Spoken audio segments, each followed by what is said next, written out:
Hey guys, Bobby Hughes here with Point Firearms. Got my lovely wife assistant with me again, and on this video we're going to go ahead and show you guys how we dehydrate apples and bananas. So I'm going to show you guys my little dehydrator that I have, and then we'll walk you through the steps of getting started with your dehydrator and like I said, using my apples and bananas.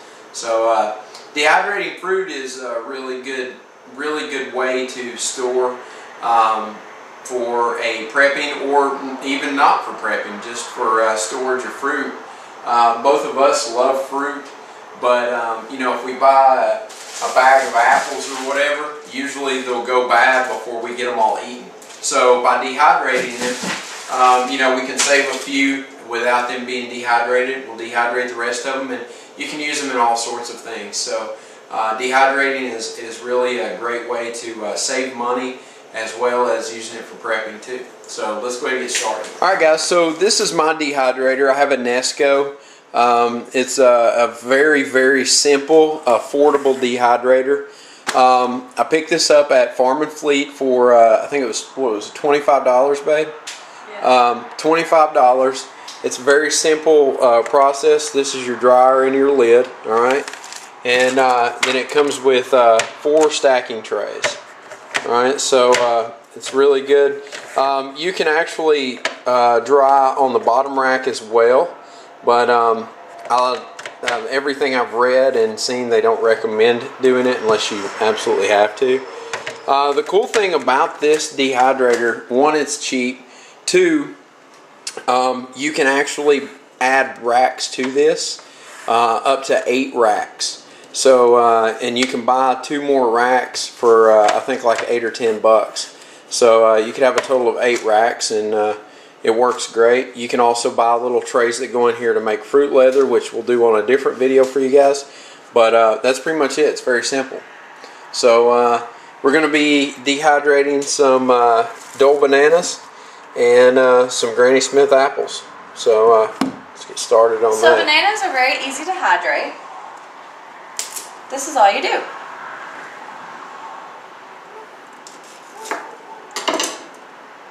You want to take your peel off first.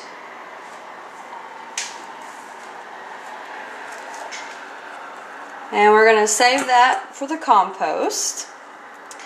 Then you just want to cut this into small pieces, but not too small. About 3/8 of an inch.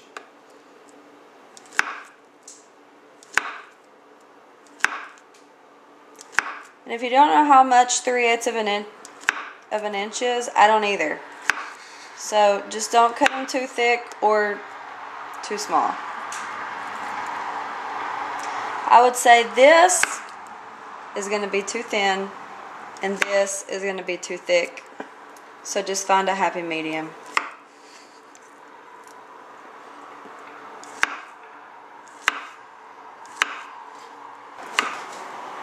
So then after you get everything sliced, you just want to take and put them up on the tray.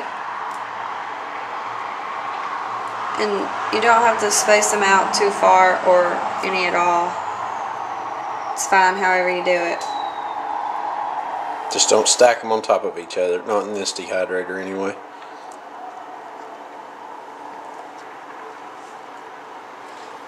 Alright, so while Stevie finishes loading the tray up with bananas, we're going to go ahead and get started on the apples. Now, one investment that you're going to make that is going to save lots and lots and lots of time is a contraption like this. This is actually a corer, a peeler, and a slicer all in one. And I'll show you how it works. But it's about 20 bucks and great investment. Alright guys, so this thing is super simple to use, and basically this is all you do. You take your apple with your stem facing backwards and you stab it onto the decorer contraption, and then you go ahead and spin it, and as you spin in closer to the apple, it just automatically peels, and then it will start running through the decorer and the slicer.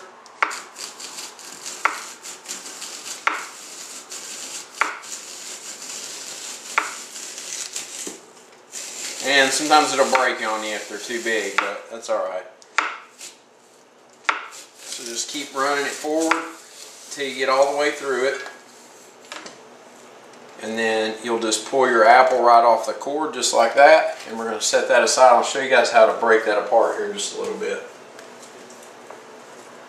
Alright, so once you have your apples peeled and decored, they're going to be kind of connected like a slinky sort of. So all you have to do to disconnect that or to make rings is just take your knife and slice right down one side, and then they'll come right apart. Alright, then what I'm going to do is just start placing them in my dehydrator. The cool thing about having the slicer, peeler, decor thing is it makes all the slices uniform. And that's important to get a good, even dry in your dehydrator. If you don't have uniform slices, then your, some may dry out faster than the others.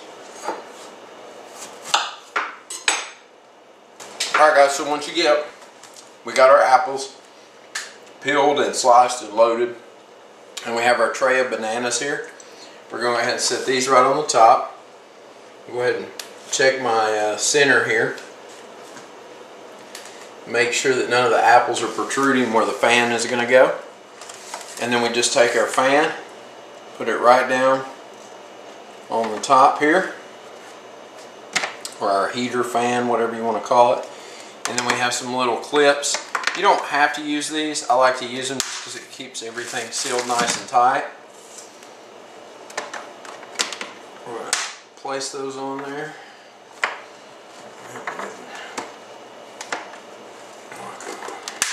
There we go.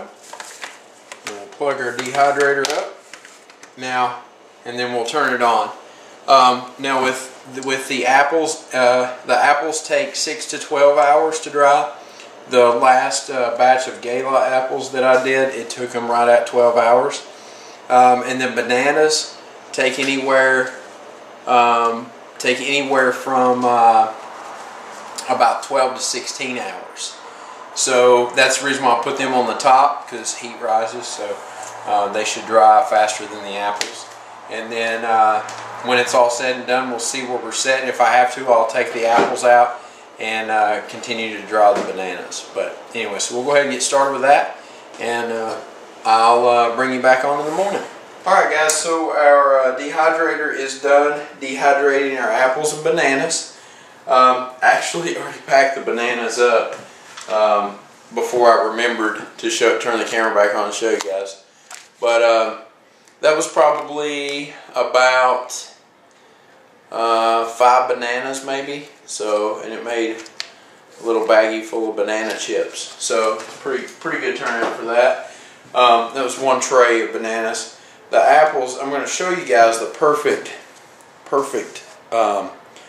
amount. Now I dried these for 9 hours. Alright, so 9 hours of drying time in the dehydrator.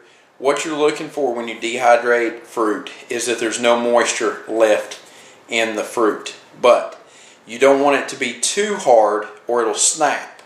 What you want to do is be able to bend it and it just pretty much tear apart. So when you go to break it, it just it doesn't snap, it just kind of tears apart. And when you crunch on it, it won't be like a chip. It'll be nice and soft still for or whatever. But anyway guys, so what I'm going to do now is go ahead and put my apples in a vacuum seal bag, vacuum them up, and store them away. So until next time guys, get out there, shoot some guns, be safe, and most importantly, have fun. See you guys later.